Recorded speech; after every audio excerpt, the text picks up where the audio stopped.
always happy to welcome our first guest this year. I think it was our first guest last year's Ted George with Huntington National Bank. Huntington National has been a great friend and partner for the Mon Valley Initiative. And Ted and I have known each other for years. And I just look up to Ted and his expertise as a mortgage loan officer. So, we are honored that you're here again, Ted, to help us and help our clients as they're looking at home ownership. So, Ted, welcome. Anything you want to say right off the cuff? Yeah. Thank you. No, Jonathan, I appreciate the opportunity to join everybody, and I'm always thrilled to just have the opportunity to make the presentation, to share some of the information that I've gathered over the years. Because I think the exciting part about it is anybody that's joined us this evening, that's wonderful because you've really taken the first step, toward home ownership, and that's an exciting time. Whether you're live with us now or whether you're viewing this, it's just an exciting time to be able to think about purchasing a home. And if you take one thing with you tonight, take with you that no matter what your situation is, whether you think, if you think it's great situation you're in right now and ready to buy, or, you're just sort of checking things out, not really sure, maybe you have some issues that have to be dealt with, we can work through things. And I know Jonathan over the years has helped a multitude of people. And, I know I've tried to do that over my years as well. And no situation, can't be worked through. And sometimes they take a little bit longer, and it doesn't happen overnight. But, the first step is viewing this video, because I just think you're going to take some valuable things with you tonight that will help. Yeah. Good.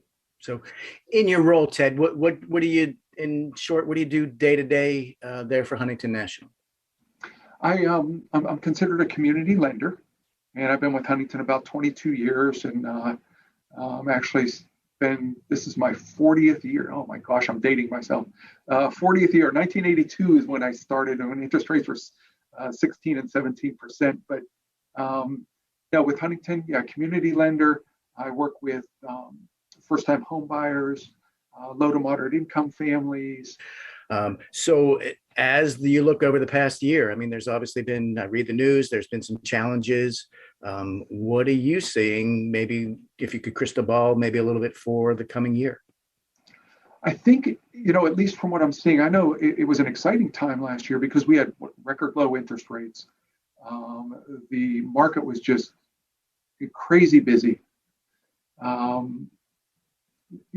think the good part about last year too, in 2020, when people may have not been working and were receiving, some of the benefits from being off the unemployment compensation and the perk on top of that, a lot of families I've noticed really used their heads and banked a lot of that money, which was super, because I don't know how many people that I've done loans for, once everybody got back to work, they had some savings that they had banked away during that period of time.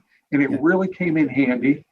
Record low interest rates allowed them to, maybe purchase a little bit more of a home than what they were initially thinking about. But I think the difficult part was it seemed as though people were overbidding for homes. A lot of my families that were maybe looking to do programs like FHAs or VAs, or maybe portfolio programs that Huntington offers, where we can do some unique things to keep their out-of-pocket cash low.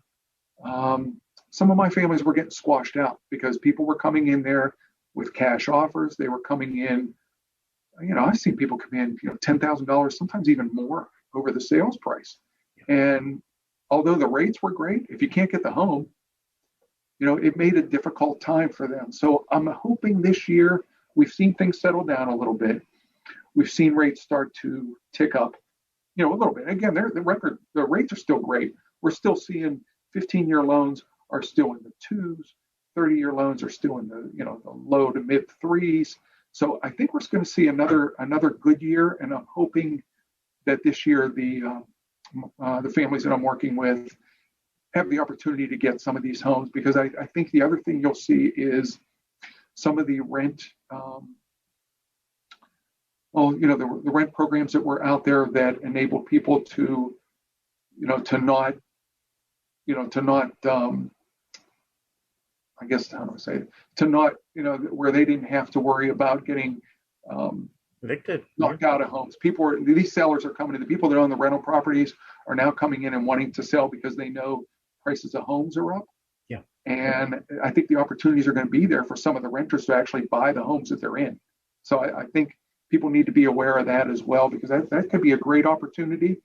And some of the people that were forgiven on mortgages for a while, all the programs that were out there, those programs are going away soon. So you may even see properties come up. I don't want to say foreclosures, but I mean, you might see some foreclosures. You might see some people giving back homes to the lenders. So I think there's going to be a lot of opportunities out there. And I think by doing something like this, the people will be ready. Good. So I know you brought a presentation tonight. Jason, if you want to run that, then we can get a chance to look at that, Ted, and maybe leave a little time in the end for people to ask some questions if there are any. Excellent. And like I said, anytime you want to, you want to throw something in there, please assist. I'm always happy. I won't be shy. Jason, thank you. Thank you for making the print nice and large so my old little eyes can see them. And this first slide, again, our presentation is designed to, to sort of take you through a few of the steps. The steps that you'll see on these slides are one, why be a homeowner? There's a budgeting and financing section. There's a mortgage process. And then there's some general information that, I also wanted to share with you. So most of the information that's here today is designed to sort of get you to think, the important questions of yourself and of your family. So again, there's some good questions in there that, really get you to think a little bit, and maybe even, get out the pencil and paper or whatever device you use and jot down some notes for yourself, or just think through what your situation, is and where you want to go. So if we can go to the first slide, please.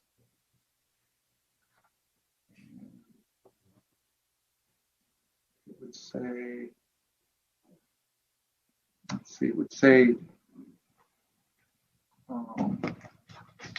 that might be, it would say why you may want to be a homeowner. I think that slide, there we go, right after that one.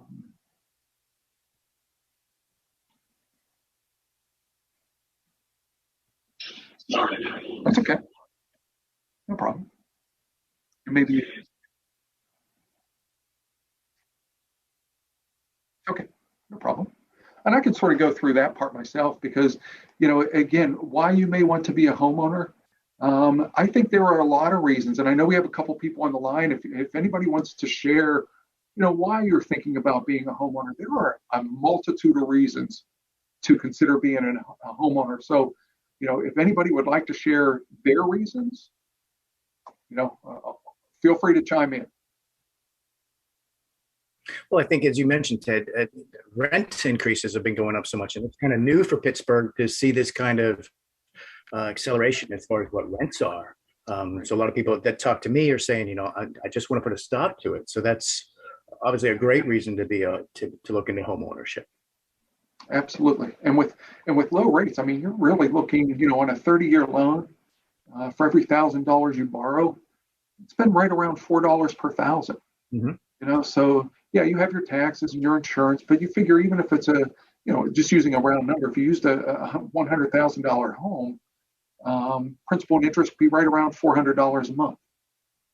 And if taxes and insurance, you can get in there for pretty much what rent payments are going for nowadays. So that's okay. All right, Jason. Okay.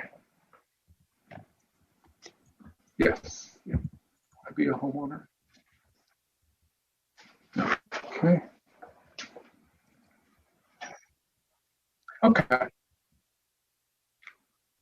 That's all right. No problem. that sort of goes through, some of the reasons why, why you'd want to be a homeowner. And again, I apologize. Maybe let's see if I can see online. All right. Yeah, and again, it was basically the things that Jonathan and I were talking about: the affordability, being able to do what you want, with your own home, not have to worry about, somebody calling you and telling you that, look, we want to sell the home, so you're either going to have to buy the home or move. There's a lot of benefits to wanting to be a homeowner. So slide 2 actually talks about owning a home and it being considered an investment. And I think, and Jonathan, you've probably seen this too, especially this year, values of homes have really increased, probably more than I can remember, especially in our area, because we were always, Pittsburgh area, and I've lived here my whole life, has always sort of been like a steady eddy. It's values of homes, they would increase a bit each year, but you didn't see the kind of increases that we saw this year. So, I think it's considered a great investment. I think more and more people are looking at it as such and wanting to get involved and, make the dive. So, a lot of people I talk to, they want to hand something down. They want to have an asset to hand to pass on to family after they're gone. So as an investment, that's big on that list. Yes. Yeah, you're exactly right. And that's a huge thing. Being able to pass that to, whoever you choose to pass it to is just a huge reason for wanting to own. And it goes through, and I apologize too, because I'm having trouble seeing those, but I think the third slide is, are you ready to buy? And this is where it really starts to, what I'm going to do. Let me see if I can pull up. Let's see if I can pull up my. Yes. Excellent. Yeah. Consider an investment. Are you ready to buy is the next one. And, again, I think there's great questions in this segment. I guess, do you understand, the cost of home ownership? This just asks some great questions because, again, everybody I think wants to buy a home, but I think it's also important, do you understand the cost of home ownership? Does the house that I'm buying, does it fit my needs? And I think those are some things that you have to think about, because where you're buying, does it fit not only for right now, but does it fit for maybe 5 years down the road? Are the schools important? Is it is it important to be close to your family? There's a lot of questions, just besides liking the outside and the inside of the house, trying to look later down the road is I think is an important question, that important thoughts that you have to sort of consider. Also the additional cost, of home ownership, because besides the monthly payment, there's utilities that maybe you don't have to pay right now. There's maintenance, upkeep, furnishing the home. So there's a lot of additional costs that come into play. And do I have a steady source of income? Is this the right? Have you been working steady? Is your income steady? And again, nobody knows from day to day. Believe me, I could get a call from Huntington tomorrow telling me that my services are no longer needed. But again, trying to do it when you're in a good situation. Are you comfortable with the mortgage payment totaling about, I'm going to say, somewhere between 28 and 35% of your monthly income? This says 35%. I think each person needs to put on paper and maybe look at, okay, what are my expenses? Where do I like spending my money? And what is a comfortable price range for me to be in? Knowing that I'm going to have maybe a few more expenses, that I don't have while I'm renting, or that I don't have while I'm living at home with my parents. Ted, one of the greatest things I think we can tell people practice. If your rent is 800 and you think you can afford a $1,500 payment, then practice saving $700 for the next few months and see how that changes your life. And you got a lot of good things. You'll see if that's a good fit for you as far as budget. You'll show you can show someone that you're able to do that through checking and saving statements. And the side benefit is you'll end up with $2,100, $2,800, $3,500 extra in savings at the end of that to help you buy your home. So great point to try to figure out, am I ready? Can I do it? Yeah, especially if you're living rent free right now. Mm-hmm. I mean, I think that's the ideal situation where you can really really hone in on, okay, where am I going to be comfortable? Yeah. Yep. Good point. All right. And I love this slide because, honestly, I think I could take up the entire class just going through this one slide because it's so important. And I believe this section requires some honesty with yourself that we talked about earlier, how you live your life. I'm sorry, go ahead. What I like is I think for our audience, Ted, this income that you presented is realistic. I mean, it kind of hits, so you might be learning a little less, you might be earning a little more, but I think this gives people a good range, on what numbers look like. Good. Yeah. And I think, again, using that, and again, you're using the gross monthly income.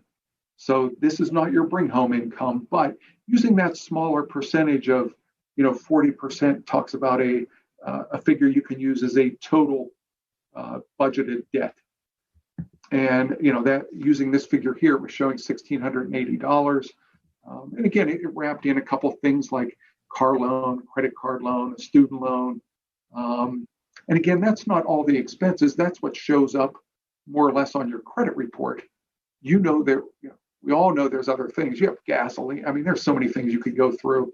There are other expenses. So, I think you really want to do your due diligence on making sure that whatever figure you come up with, that if the bank gives you a figure, there may be a time where I tell somebody you're qualified for a $1,000 a month mortgage payment.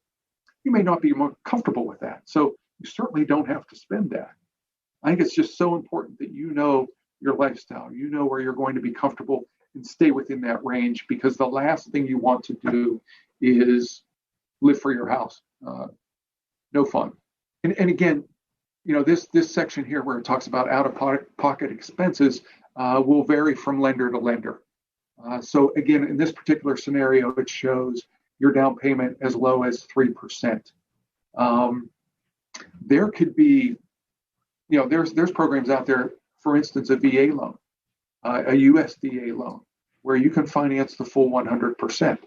So again, this is just giving one example, but it's things you do want to prepare for. Besides your down payment, your out-of-pocket, it talks about prepaid escrows, which is within your monthly payment, you have your taxes and your homeowner's insurance. And in Pennsylvania, a lot of that has to be paid up front. I know when I do my estimates for my families, normally we have to collect a year's property taxes up front and a year's homeowner's insurance. Those two figures, I mean, if you look at the property taxes and you add in a year's homeowner's insurance, you might be looking at $2,500, $3,000, sometimes even more. And now there are ways to get that figure down by using down payment assistance programs, but those are all things that have to be accounted for. Earnest money, if you're working with a realtor and you're going to put in an offer, that's money out of pocket that you have to come up with. And generally that figure is going to change, going to adjust based on the sales price. But again, typically I usually see between $500 and $2,000, somewhere in that range. Out of pocket for your home inspection, those are ranging more like $400. And again, that's something you're coming out of pocket with. The home appraisal, again, varies from lenders to lender. At Huntington, I think we do something very special for our families. We do not collect for a home appraisal up front at the time of application. And I know we're one of the few lenders that does that. Yeah. if the appraisal goes bad and you've paid for it, you're not getting that money back. If it goes bad and Huntington's paid for it, we don't come back after you after that money. If the deal goes south, whether you're turned down, whether the appraisal is bad, whether you decide to, say your situation changes and you're no longer making what you were and you have to back out of the deal, we're not going to come back after those funds. So important to examine all those things. And last, things like your termite or pest inspection, your closing costs, those two things, sometimes there's down payment assistance programs that can help. Pennsylvania is an expensive state to buy a house. There's no getting around that. And Jonathan, I'm sure you've seen that. Yeah, I know you've done business in Ohio and West Virginia, and clearly Pennsylvania is the top. Yes. Yeah, even if, for example, in Ohio, they do their property taxes in arrears, so you don't have to collect a full year up front. It makes a difference. Mm-hmm. And like title insurance, transfer tax, those are things that are typically paid in Ohio by the sellers. So again, there's things we do in Pennsylvania that are better. So again, there's good and bad for each state. Yeah, cost of home ownership. Again, besides, we talked about that, on $100,000, the monthly payment being around $400 a month. There's other things that come into play when you're determining that payment. You have private mortgage insurance. Again, varies from lender to lender. Some programs require private mortgage insurance. We have some programs at Huntington, as do other lenders, that do not require private mortgage insurance, and that saves you a few dollars. If you're looking at buying a condo or maybe a townhouse, sometimes there's condo fees or maintenance fees that need to be paid. Homeowners association dues. Those are things that come into play that your realtor, like says, ask your real estate agent, because those are things that they can tell you if those are a part of the scenario or not. Utilities, lawn and property maintenance, home repairs, those are all things that, that are going to come into play each month for you. Again, some things you can do yourself. Some things you're going to have to pay other people to do if you're like me. Especially home repairs. I can do my lawn. I can handle that. The home repair is not real swift on those things. So I'm usually picking up the phone and calling somebody. But again, those things do add up during the course of a month or so. And let's see if we can go to, I think now is the credit part. Okay, good.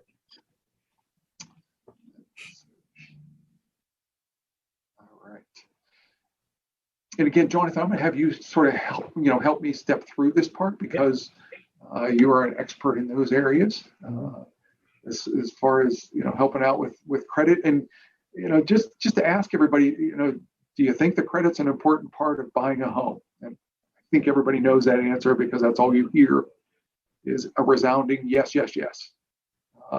Yes to Equifax, yes to Experian, and yes to TransUnion. Those are all important parts of buying a home. And credit scores, how you handle your credit, are all important parts of what type of interest rate you will get. Will you be able to get the loan, or do you have to do some credit repair? Jonathan, anything you want to share on that part? Well, Jason has a slide up of what's in the credit score. So, for me, in my experience, Ted, credit's the first obstacle. It's the first obstacle for most people, cash being second. But you got to have credit, you got to pay it on time, and you got to take care of anything maybe that isn't positive in your report. But Jason's got the screen up, Ted, that it shows payment history. It's 35% of your score. And then amounts owed is 30%. So when I coach people, when I tell them you got to be on time. So that's the 35%, and you got to pay down what you owe. The other ones are kind of minor. If we just focus on keeping your payments on time and trying to pay down balances for credit cards, most particularly, then we should see your credit score start to rise. So I don't know if Huntington, I try to tell people, Ted, maybe have 4 trade lines, 4 references, I think is a good mix, somewhere between 3 or 4. Does Huntington have a required number of trade lines, or do they just go when there's a score? Actually, the nice part is, we can talk about it, now and even a little bit later, is we don't really have a minimum, but if somebody does not have a credit score, a minimum number of trade lines is what I was referring to. We do have minimums as far as credit score goes, but a minimum number of trade lines, no. If somebody does not have credit, we can do what they call alternative credit. And alternative credit, I actually do it quite a bit because there are some people that, they've always been told to pay everything cash. If you can't pay cash, don't buy it. Other people where they're younger and they haven't had the opportunity to build their credit yet.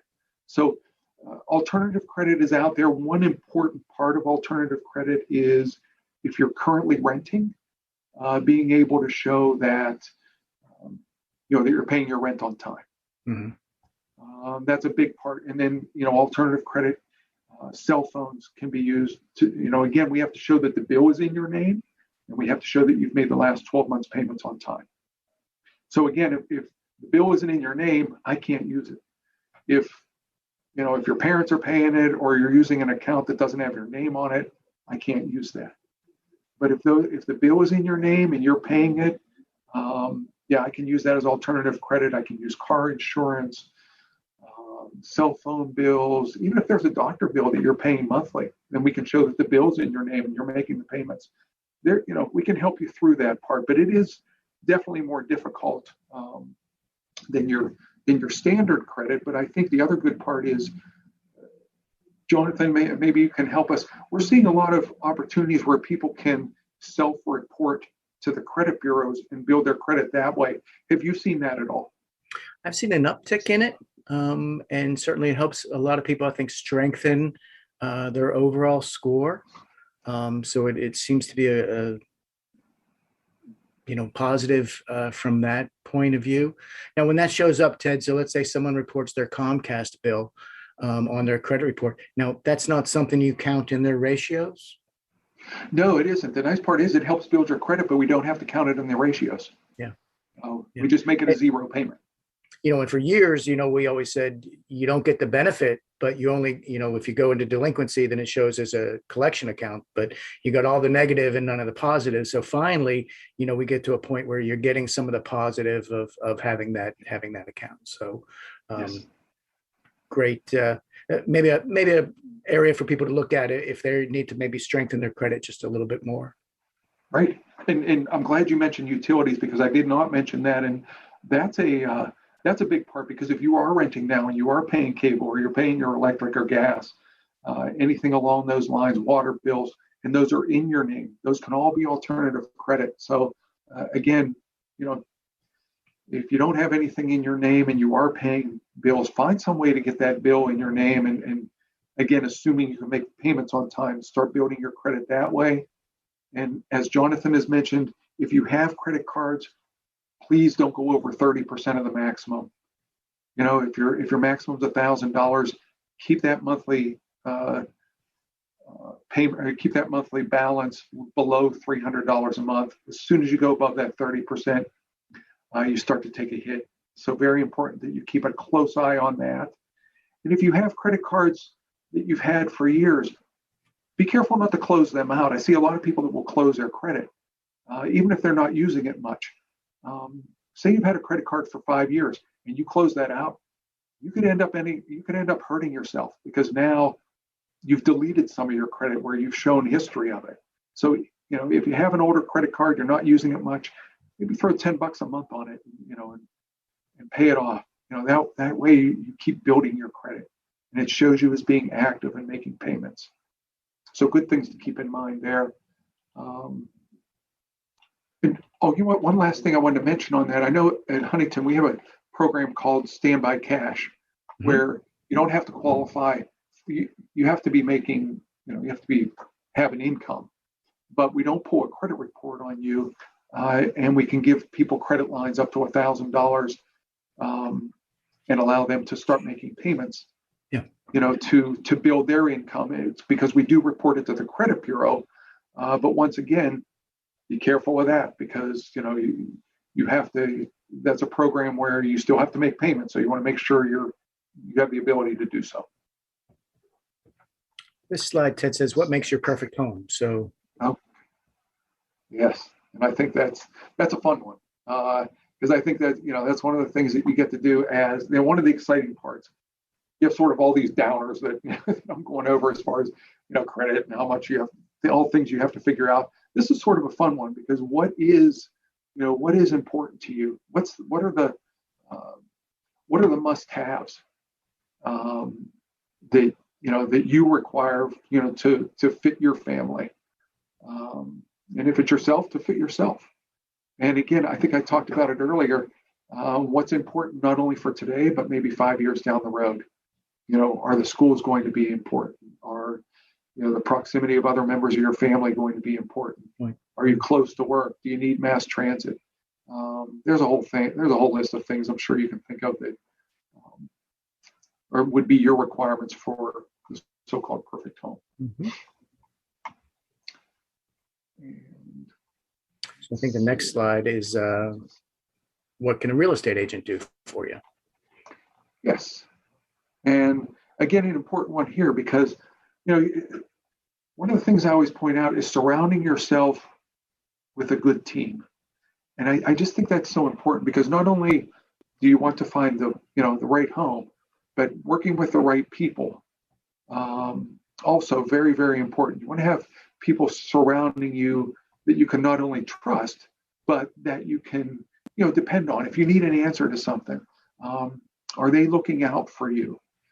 And if you're not comfortable with whether it's your lender, whether it's your realtor, whether it's your home inspector, I mean, there's a group of people that you want to have around you, and you want to make sure that you're very, very comfortable with them. And if you're not, do your research and find somebody that you are comfortable with and you do trust, and they're looking after your best interest. That's just huge. Yeah.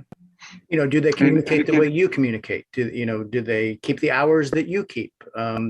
Are they listening to you? If you say you want to look at a ranch and they're showing you 2-story brick colonials, there's a conversation that's not working. So the team is a great analogy, Ted, is that as a potential home buyer, you want to surround yourself with good people that listen to you. You're the client, you're the customer, and support you through that process. So sometimes you have to have some hard conversations, and but that's okay. Because it's just trying to find you the perfect home, or as near perfect as you can find for you to move into. So great points there, Ted. And sometimes it takes, Jonathan, I'm sure you've seen this with maybe some of your families, is sometimes it takes a while. I know I have one family now that I'm working with, and I'll bet you we've been working together.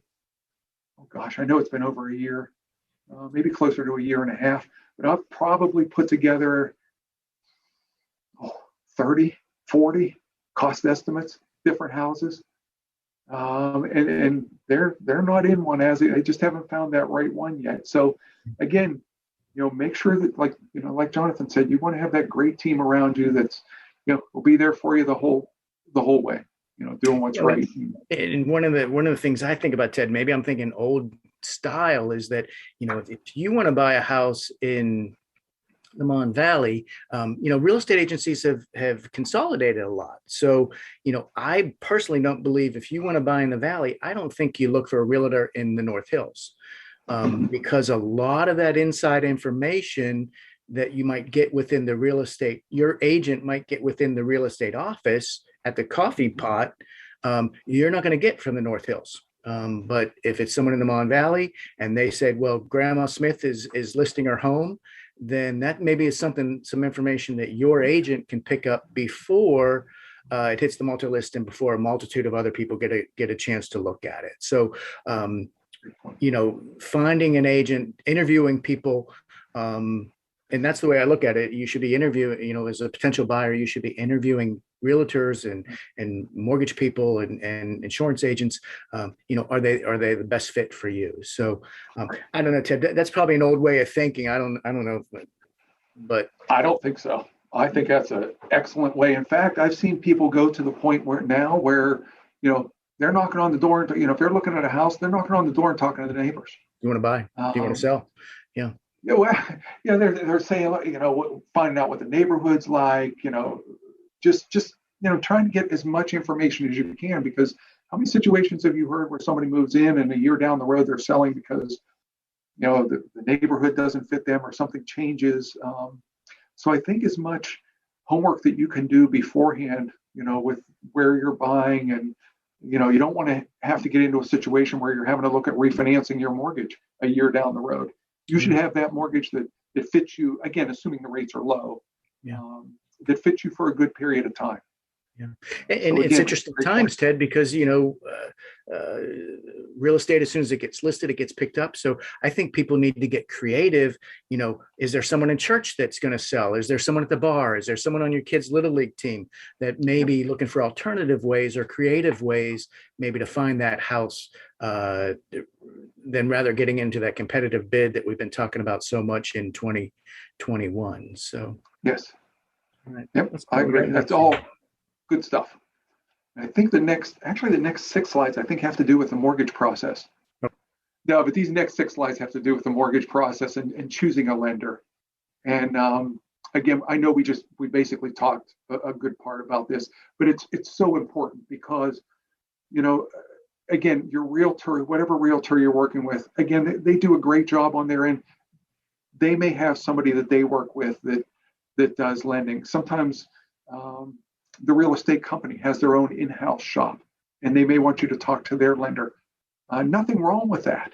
I read an article just recently where it says if you're not comparing 3 different lenders, and if people are discouraging you from doing that, you can lose anywhere from $1,500 to $3,500 on in costs from just going with whoever your best friend tells you is good, or whoever your realtor tells you are good, or whoever your bank is.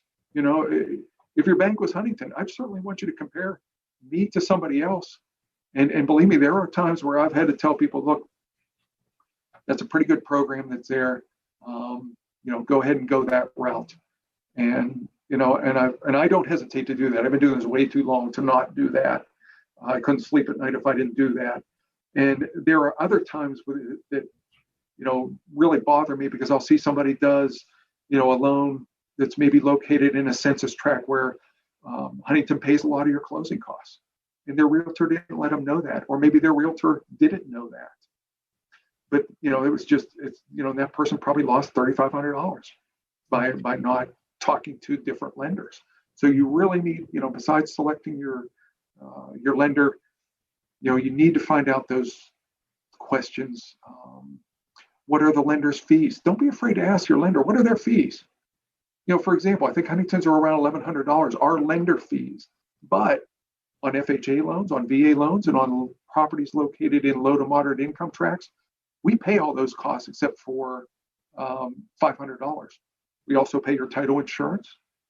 We pay all your settlement fees. We pay your appraisal and your credit report. So you really have to do your homework, because you won't find that information anywhere. You have to search those things out. Well, and to me, there's a bigger topic, Ted, because just getting the home loan is one part of it. I think about the 30-year relationship you have with that lender from that point forward. So I would think, is Huntington still servicing loans that they create? Absolutely. Yes. I would think they reserve the right to sell them somewhere else, but you can probably go in assuming that Huntington will be your servicer. You guys still service out of Columbus? Yes. Yeah, our servicing is done out of Columbus. So, and the nice part is too, if there's a local branch, you can certainly have them at least assist you, and they can get you a contact person if needed. But yeah, we service everything out of our Columbus area. So, one of the challenges with different lenders is that they may not be the end servicer of that mortgage. So they may sell you to California or Florida or somewhere where maybe you lose a little bit of that connection, I guess. And when things are going good, it works out fine. It's when it's like having an insurance agent. When the world's falling down around you is when you really need to depend on a good mortgage company. So we've talked to people that are facing trouble. And sometimes you find that it seems like the mortgage company is not trying to help. So, I think you find with local regional banking, certainly with Huntington, that you're going to find a little more receptive um, audience to maybe help you during some of those challenging times. So, yeah, that's important because it does happen. And we've seen it happen, especially over the last couple of years. yeah, lots of people. Life. And we've been able to offer programs where, you can tack your payments on to the back end of your mortgage. As opposed to, if you're off work or your situation's changed. So there are helpful things all banks can do. Some offer it, some are very good at doing those things. I think a lot of them are. I think a lot of the banks, that's such an important part now. So again, do your homework. Does your lender offer in-house loans? And most of them do. And not so much you don't see too much of them with sometimes brokers, but with your banks, there are in-house loans that you really have to take a look at because those are some of the best ones that are out there. The banks are paying some of the closing costs. You don't have a large down payment. You may not have the mortgage insurance. They're conventional loans as opposed to FHA. Again, do your homework. Do your homework. Can't encourage that enough. Jason. Let's see. I think you want considerations. Yeah, considerations, sure. Okay, good. And again, just some great questions. To ask yourself, how long do I plan on staying in this home? And sometimes nobody plans on moving soon, but sometimes there is. Look, you know what? Maybe 5 years down the road, I might be looking at having children or getting married or whatever. Those are questions to ask. Do you expect your finances to change? Maybe you're stepping up. And your income will increase. That will allow you to buy and improve your home down the road. Next question. I don't know that we run into that much anymore. Are you comfortable with a fluctuating payment, or you prefer the same monthly payment for the full term? Now, understand when they put that in there, your taxes and homeowners insurance typically are going to change sometimes yearly, especially your homeowners insurance. And that's one thing you want to keep an eye on, because every once in a while you may need to call your agent and say, look, I haven't had any claims and my homeowners insurance has gone up $300 in the last 5 years. Can you take a look at this for me?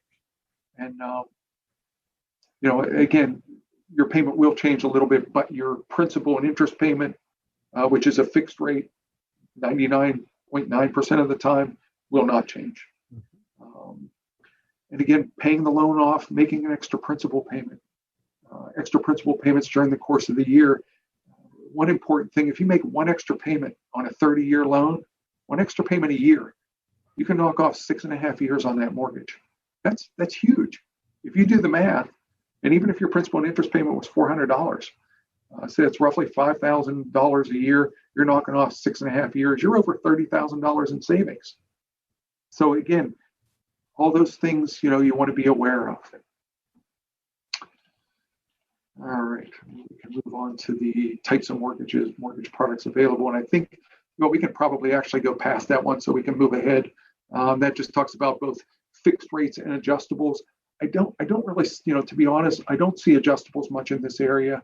That's why, again, if somebody's suggesting an adjustable rate, talk through it with, another lender or family members and such to make sure that's really what you want to do.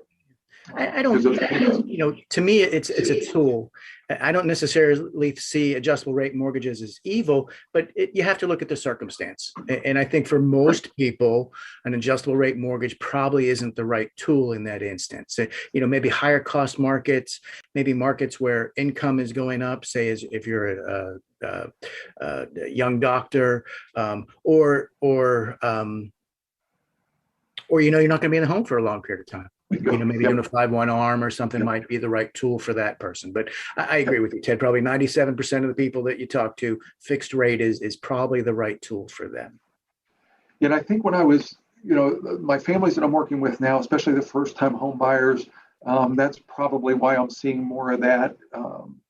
When I was doing more, second homes and some of those things years earlier, I would see some adjustables because there were people that say, look, I'm out of here in 5 years, or I'm going to be selling or moving, and those did fit the circumstance for those people.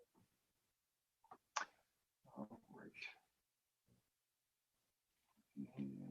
Let's see, types of mortgage products. Type of products, yep. So it goes without saying, there's a lot of different things. Yes, absolutely. And one of the key ones in there that I see, again, portfolio mortgages, that's what I was talking about, where a lot of the banks have their niche products. Again, those are ones you want to explore. Renovation loans, we have a great program for that that allows, up to $100,000 in renovations that you can use. So again, all those products you want to explore. I know sometimes I'll send my families a cost estimate for an FHA loan and maybe a portfolio loan, just so I can go over with them, like an FHA loan. I did one for the person the other day. The FHA rate was 2.875. The portfolio mortgage was 4%.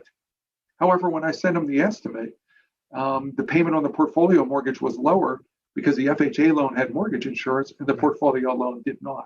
Does not. So again, make sure you're looking at different programs and understand, don't always just listen for the best rate. Make sure you're looking at the whole program. All right. And again, this gets into, the down payments and things like that. And again, that's going to vary from lender to lender. Right. And I think our next slide is down payment assistance. We're getting there. Okay. One of the things, it's talk, right? It talk to the loan officer. As an educated home buyer, I would ask, why are you suggesting that? Is it because you're going to make more money, or is it because it's the best product for me? So, to me, it's have those conversations, and don't be afraid to ask some tougher questions to say, why do you think this is best for me? And show me something else so I can see whether or not this is the best. So yeah, we got this slide up here, Ted, the down payment assistance programs that are out there.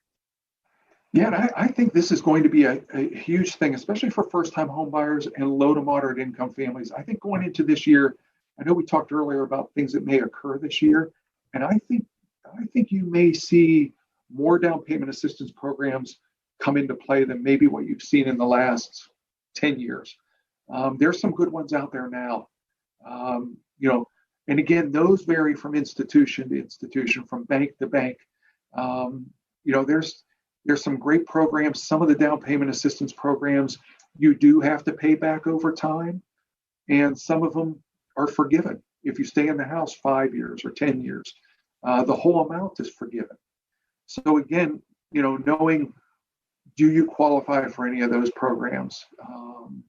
What does your particular lender that you're talking to, what programs do they have available? Do I work with every single down payment assistance program out there? No. I mean, there are some that we work with, and there are some that, I'm still trying to get approved, or we haven't had the opportunity to work with. So again, you want to explore what's out there. But, my goodness, I know at Huntington, we can stack down payment assistance programs that are out there. So, I mean, I might be able to get a few thousand from this company. I might be able to get a few thousand from this company. And then maybe Huntington pays some of your closing costs. You can keep your out-of-pocket money much lower than what you would think. So again, be aware of those programs and do your homework. If you don't ask the questions like Jonathan said, you're probably not going to get the answers. Asking for lender incentives. I know I just mentioned what Huntington does, but ask your lender, because again, some lenders do that, some lenders do not. And you don't want to lose $2,000 or $3,000 or $4,000 by just not asking a question. It's too easy to come by. So ask your questions. And do you guys do first front door?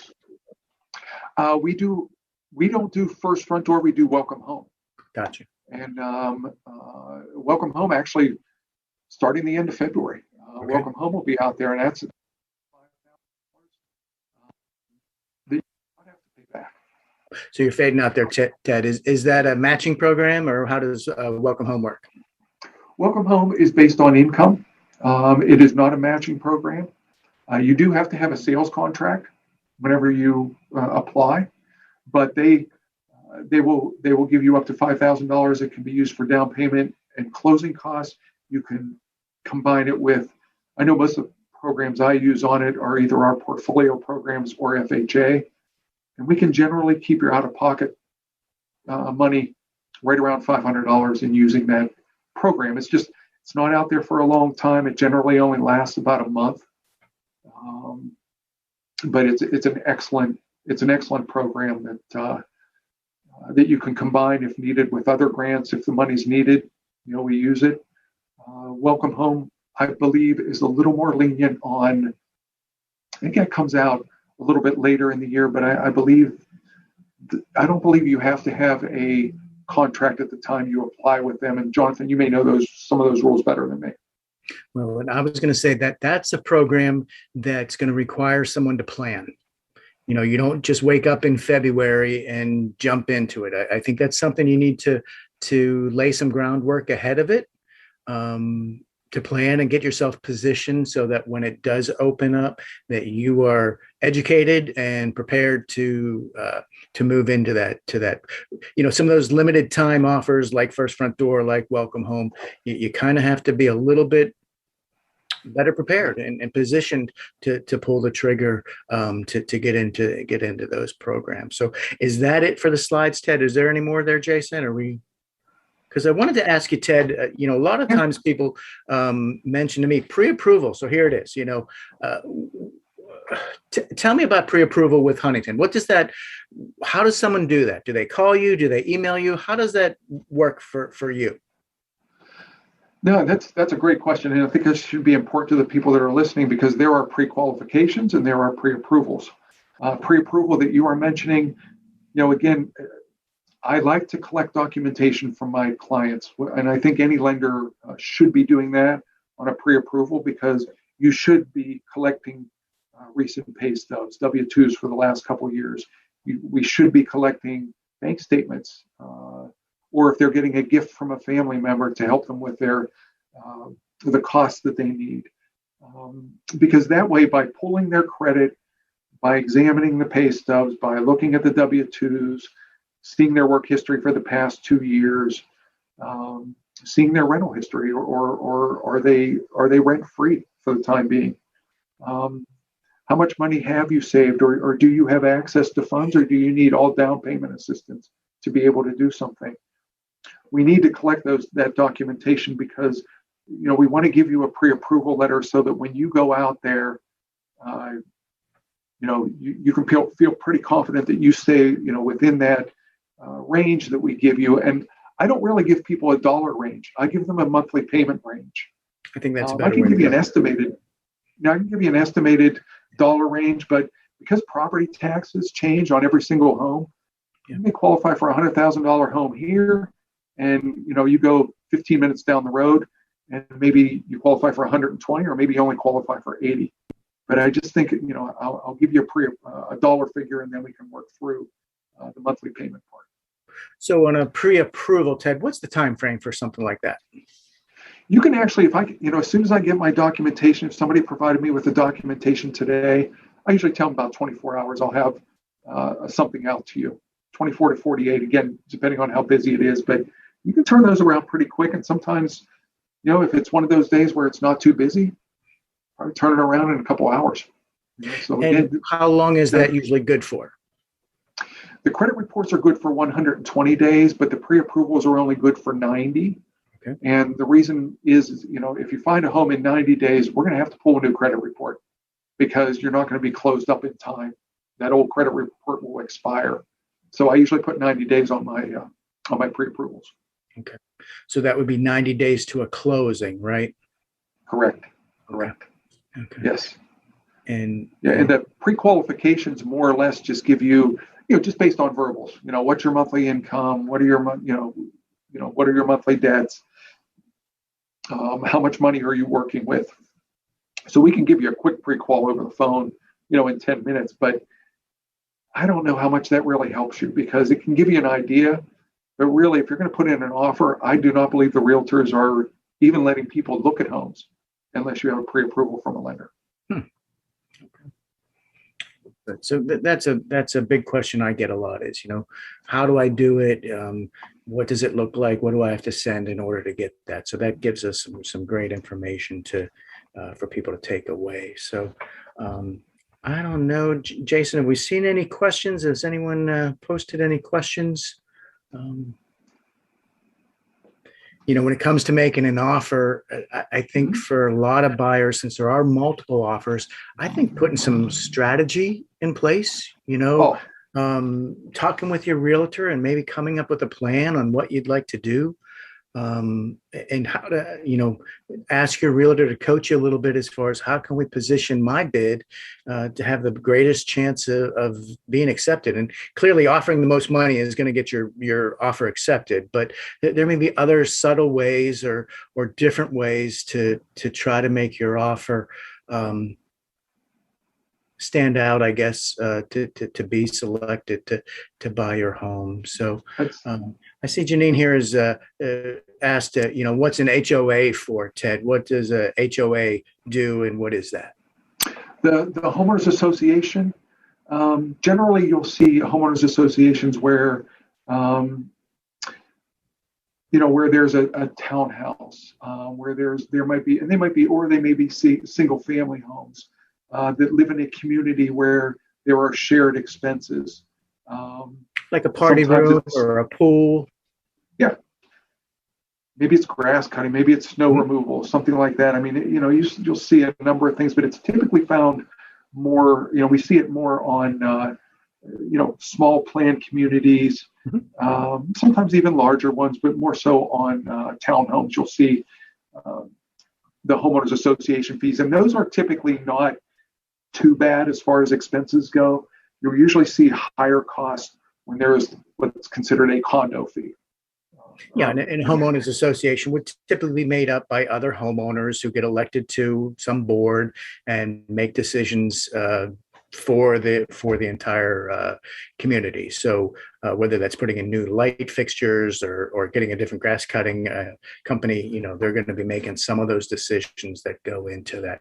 Same thing with the condominium association. Is made up of the people that live within the association, and they're planning for maybe longer term repairs like roofs and different upgrades to whatever that unit may be. So that's a good question, Janine. So you may not experience that, Janine, if you're just buying a freestanding home, that maybe people picture automatically, just a single home with your own driveway and your own picket fence. Then you would not experience or have any contact with an association. So. Yeah, that's a great question, because especially if you're going into a condo or someplace where there's a homeowners association, make sure you check that out, because sometimes it just sounds it sounds good, but then you find out, well, I'm not allowed to plant certain flowers, or I'm not allowed to hang certain things outside my home. I see that in different areas where you can only do certain things at certain times. And when you go into something like that, you're acknowledging that you're losing some of your freedoms of choices, right? You can't paint the house you want to color you want to paint, and you can't have a crazy mailbox and some of those different things that you're accepting as being part of that community. So good one. All right. Ted, one other thing go ahead. I'm sorry, go ahead. No, I was just going to wrap up, but please.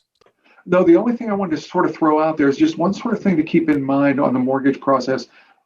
Even though you've done your pre-approval, a lot of people, once your offer is accepted, that's really when the work's going to start. You may, your lender is going to need to update documents. You're going to find people are asking, for additional documentation. Once your file goes to an actual underwriter, they'll ask for additional documentation that you may have not provided up front. So it's sort of the most stressful time, because you're going to find everybody sort of pulling at you that, you're getting the appraisal done. The underwriter has certain things that need to be addressed. You may have already given a pay stub and you have to give additional ones. Just make sure you don't make the mistake of, going out and buying a car once you have an offer in on a house, or opening up new credit.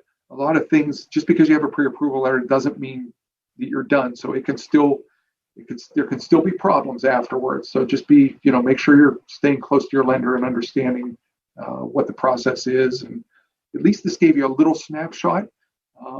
Again, like Jonathan said, surround yourself with a great team and a team that's going to strategize on how to get it done. Because Jonathan, I think that was a great point, because a good realtor does know what it takes, to get a home right now. What programs, if you're going to go in there with FHA, sometimes a realtor may tell you, look, this home won't qualify for that, or the seller isn't going to accept it. So again, all great information you provided, and thank you for your help in this.